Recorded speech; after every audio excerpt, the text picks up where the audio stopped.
Good evening, everyone. Welcome to the channel. Before I begin, here are my disclaimers. Today I am going to give you an update about HANCOCK WHITNEY CORP quarterly report.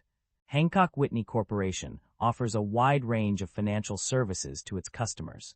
These include traditional and online banking services, transaction and savings deposit products, brokered deposits, time deposits, money market accounts, treasury management services, loan products, secured and unsecured, commercial and industrial loans, residential mortgages, trust and investment management services, investment advisory and brokerage products, commercial finance products, leases and related structures, annuity and life insurance products, investment management and advisory services. The company also provides various other services such as underwriting transactions for banking clients and debt/mortgage-related securities. The stock price of Hancock Whitney Corp. (HWC) has shown overall positive performance over the past year, with a 7.02% increase in value.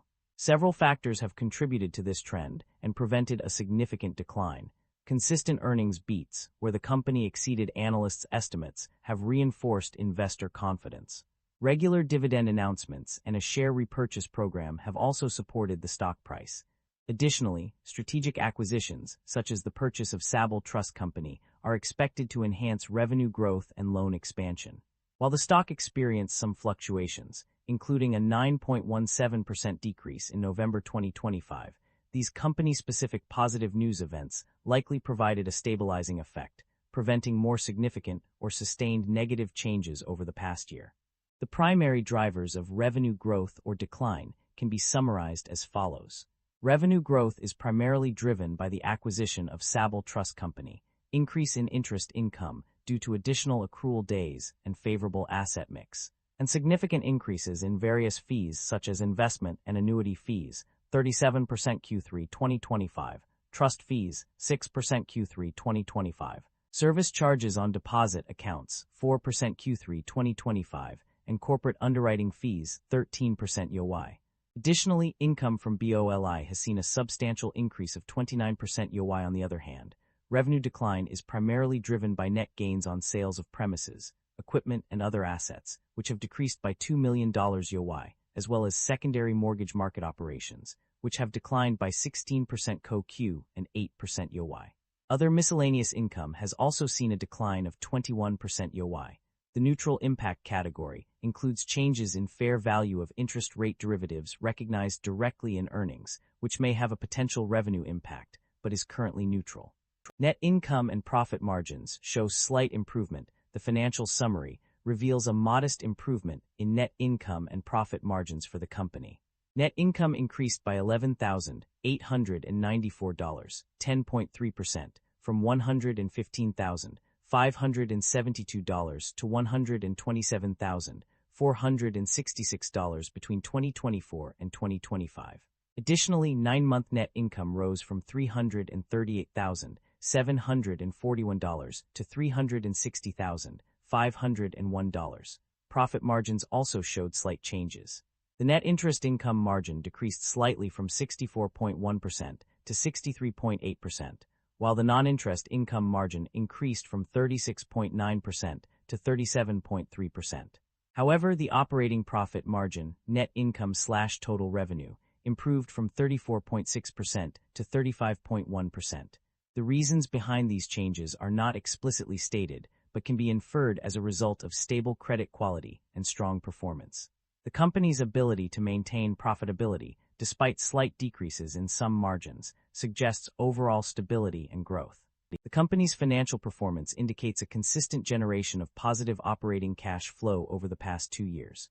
In 2024, the net cash provided by operating activities reached $434,183, while in 2025 it stood at $388,772.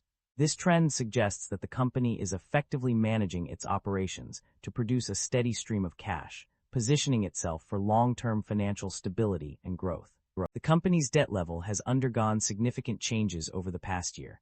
Total debt increased by $429 million from September 30, 2024 to September 30, 2025. Additionally, short-term borrowings skyrocketed from $0 at December 31, 2024 to $1.3 billion at September 30, 2025.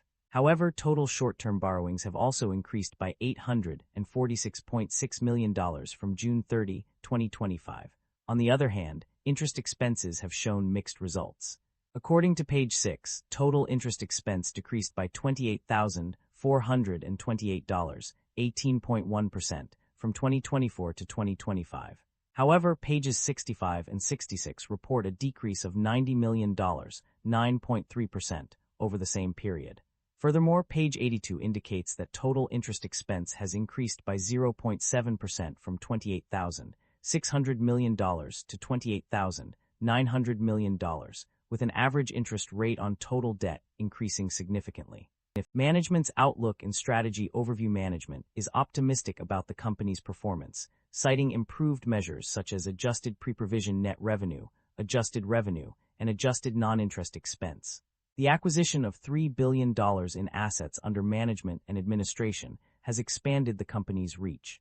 Key areas of focus include developing relationships in high-growth markets through its trust and asset management business. The company is also experiencing a decrease in net charge-offs and credit losses, indicating improved loan quality. Management has established targets for liquidity metrics, including a liquid asset ratio and loan-to-deposit ratio. With sufficient liquidity to meet ongoing cash needs for approximately 6 quarters, the company can operate below target levels temporarily if necessary. The company's investment strategy involves high-quality investment-grade securities with targeted effective durations between 2–5.5 years, managed through hedging strategies to minimize risk. The company has made significant moves in its financial landscape through acquisitions and divestitures. Notably, it acquired Sabal Trust Company on May 2, 2025, adding approximately $3 billion in assets under management and administration. This acquisition is the only one mentioned in the summary. On the other hand, the company has also exited the indirect automobile lending market, although no specific details or amount are provided. These transactions demonstrate the company's strategic efforts to shape its financial profile through targeted investments and divestitures. The company has a history of rewarding its shareholders through both dividend payments and share buybacks. In recent years, the company has paid dividends to its investors, with amounts increasing from $0.40 per share in 2024 to $0.45 per share in 2025. Additionally, the company has also engaged in share repurchases, buying back a total of 1.8 million shares at an average cost of $56.80 per share as of September 30, 2025. Concerns about inventory buildup and supply chain disruption. There are indications of potential issues in the financial summary.